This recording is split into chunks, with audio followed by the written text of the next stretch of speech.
A herbal ally for both humans and pets. Now, I was a part of a conversation between customers this morning, and there was a lady that was talking to another couple here, and she says, are you guys pet owners? She's like, if you are, I have the absolute best herb that has saved her, she said, thousands of dollars in vet bills. And she was talking about slippery elm bark. Now, I'm not a pet owner, so I can't speak from personal experience, but she's saying, she's got 5 dogs.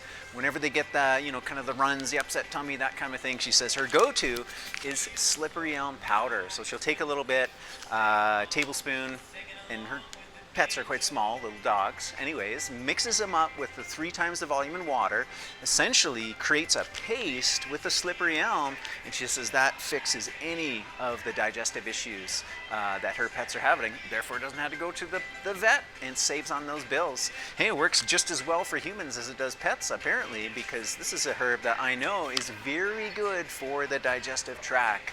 That gel she's talking about, that's called a mucilage, and it's a very soft, soothing texture on the digestive system. And I suppose with the runs that her dogs were having, help act a bit of a binder, soothe that whole digestive system down, and it's a very effective herb that way.